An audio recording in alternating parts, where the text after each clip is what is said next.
Okay, last thing I'm going to cover in Unit 3 are some of these technical exercises, technique at the end. And technique, anything to do with technique right now, we're thinking about basic exercises meant to help strengthen your individual fingers and control. So you'll see a lot of patterns. For example, the exercise on page 24, we're going to take a group of 5 black keys, or I'm sorry, a group of 5 white keys starting on G. And this one's written out for your left hand or for your right hand. I'm going to use my left hand. And if you read the pattern in measures 1 and 2, G, A, B, C, D, B, G, rest, A, etc. You notice that for each measure, after 2 measures, you're going to continue shifting your hand, moving it up 1 white key at a time, and then using the same fingerings, 5, 4, 3, 2, 1, 3, 5. And you're supposed to continue this pattern until you reach this next G up here. So example, to continue the pattern would sound like this. Rest. Rest. Rest.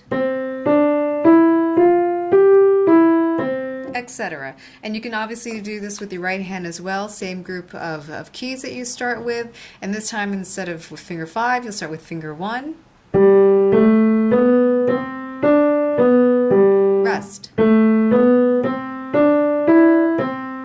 you might think that's pretty simple, but a couple things to listen out for, and I made one little goof right there, is make sure your tone is nice and clear. You want to make sure that you're releasing and striking one note at a time. So even though these are pretty basic exercises, don't get lazy and just think, well, I'll put my fingers and my mind on autopilot. You want to make sure you're listening for the right kind of tone, and that you're also keeping in mind, well, am I playing with the exact touch with a nice curved finger? Am I getting flatter as I go along? The exercise on page 25, again, it's a simple pattern, just taking G, F, E, D, C, descending a 5-note pattern. 1, 2, rest, rest. Rest, rest. Etc. But the same principles apply. Make sure that you are keeping your fingers nice and curved, that you're keeping a nice steady beat. This would be a good way to introduce using the metronome when you practice, which is, although on your keyboard looks different, this is my lovely metronome, my cheap lovely metronome. It's a nice way of just keeping, again, a steady beat and challenging yourself. Well, I can easily play it at this particular speed. What if I sped up a little bit more? Can I maintain a steady tone, a nice clear tone, and hit the right notes, etc.? The exercises on page 26 and 27, again, more exercises, developing individual finger strength and basic comfort at the piano. I'm looking at page 26. This particular exercise, it looks a little repetitious. It is a little repetitious. Line number 1 only gives you 3 notes.